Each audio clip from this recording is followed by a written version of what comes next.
اے عشق کے جنوں ڈرامے کی اگلی قسط میں آپ دیکھیں گے کہ راہم کے ماموں اسے فون کر کے یہاں کی سچویشن بتاتے ہیں کہ تمہارے باپ کو اس وقت تمہاری ضرورت ہے، تمہارا ڈریم پروجیکٹ ان کے ہاتھ سے نکل جائے گا اگر تم اپنے باپ کے ساتھ نہ کھڑے ہوئے۔ اس وقت راہم کی اپنی مجبوری ہے کہ وہ ایمن کا علاج کروا رہا ہے یہاں پر، وہ اس وقت یہاں سے نہیں جا سکتا، لیکن یہ ہو سکتا ہے کہ ایمن کو یہیں چھوڑ کر وہ ایک دن کے لیے اس میٹنگ کو اٹینڈ کر کے واپس آ جائے، اسی لیے اپنی ٹکٹ کرواتا ہے اور ایمن سے کہتا ہے کہ میں اکیلا ہی کراچی جا رہا ہوں۔ ایمن اس پر راضی نہیں ہوتی، میں یہاں نہیں رہوں گی اکیلی، آپ کے ساتھ جاؤں گی۔ راہم اسے منانے کے لیے کہتا ہے کہ تمہارا یہاں علاج چل رہا ہے اور میں علاج کو بیچ میں چھوڑ کر تمہیں نہیں لے جا سکتا۔ اس پر ایمن پوچھتی ہے ایسی بھی کون سی مجبوری آ گئی کہ آپ کو اس طرح اچانک جانا پڑے گا، جس پر راہم بتاتا ہے کہ اس کی لائف کا بہت بڑا پروجیکٹ ہے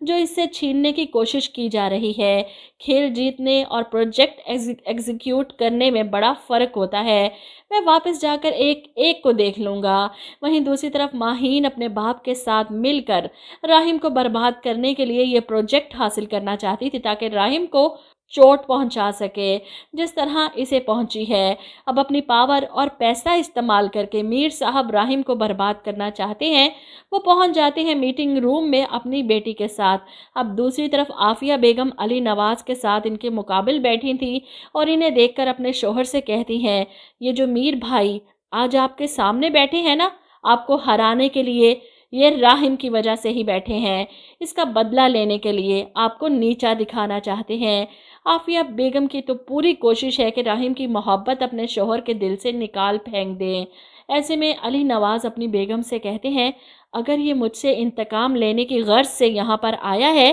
تو میں اسے کبھی جیتنے نہیں دوں گا۔ وہ اپنے بیٹے کا ہی انتظار کر رہے ہیں۔ جب کافی ٹائم گزر جاتا ہے وہیں میٹنگ میں موجود لوگ راہم کا انتظار کرتے کرتے تھک کر پوچھ رہے ہیں علی نواز سے کہ راہم کب تک پہنچ جائے گا۔ ایسے میں اس کے والد پریشانی سے فون کرتے ہیں تو راہم ان سے کہتا ہے کہ بابا میں میٹنگ میں نہیں پہنچ پاؤں گا، ایمن کی طبیعت ٹھیک نہیں۔ تھوڑی دیر پہلے ہی اس کے جانے کے خیال سے ایمن کے دماغ پر زور پڑتا ہے اور وہ وہیں بیڈ پر گرتی ہے، جس پر راہم اسے پکڑتا ہے اور پریشان اس کے لیے کہ اگر اس طرح چھوڑ کر گیا اور پیچھے سے اس کی طبیعت خراب ہو گئی تو وہ کیا کرے گا۔ خیر علی نواز تو بہت زیادہ ڈس ہارٹ ہوتے ہیں کیونکہ یہ پروجیکٹ تو ان کے ہاتھ سے نکل جائے گا راہم کی لاپرواہی کی وجہ سے۔ انہیں وارننگ دے کر میٹنگ کو کینسل کر دیا جاتا ہے۔ ایسے میں راہم جو ایمن کو اپنے ساتھ ہی لے کر نکل رہا تھا کہ بابا میں آپ سے وعدہ کرتا ہوں کہ میں بہت جلد آپ کے پاس پہنچ جاؤں گا۔ ایسے میں علی نواز غصے سے چلاتے ہیں مجھے اب تمہارے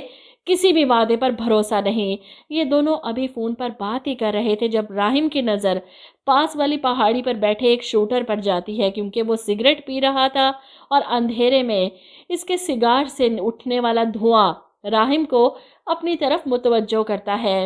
اور پھر اس کے ہاتھ میں گن دیکھتا ہے تو فوراً فون پکڑے پکڑے چلاتے ہوئے ایمن کی طرف بھاگتا ہے اور اس کے آگے آ جاتا ہے۔ جب گولی چلتی ہے گولی کی آواز علی نواز کو بھی سنائی دیتی ہے فون پر اور وہ وہیں بیٹھے بیٹھے چیختے ہیں راہم۔ خیر راہم کو گولی لگ چکی ہے، پاس سے گزرتی ہوئی گاڑی بھی رک جاتی ہے، شوٹر تو بھاگ چکا لیکن ایمن کی تو جیسے جان نکل جاتی ہے۔ راہم کا خون نکلتے دیکھ وہ چیخنا چلانا شروع کر دیتی ہے، راہم کو پکارتی ہے، وہ وہیں سڑک پر بے ہوش ہو جاتا ہے۔ جب راہم کی حالت دیکھ کر ایمن چیخ چیخ کر رو رہی ہے، اسے پکار رہی ہے، وہیں علی نواز کی بھی حالت خراب ہو جائے گی راہم کو گولی لگنے کا سن کر، اور مجھے لگتا ہے جیسے راہم کو روکنے کے لیے اور اسے میٹنگ تک نہ پہنچنے کے لیے میر صاحب یا ان کی بیٹی ماہین نے ایمن پر قاتلانہ حملہ کروایا تھا تاکہ راہم میٹنگ پر نہ پہنچے اور یہ پروجیکٹ اس کے ہاتھ سے نکل جائے، لیکن راہم ایمن کو بچانے کے لیے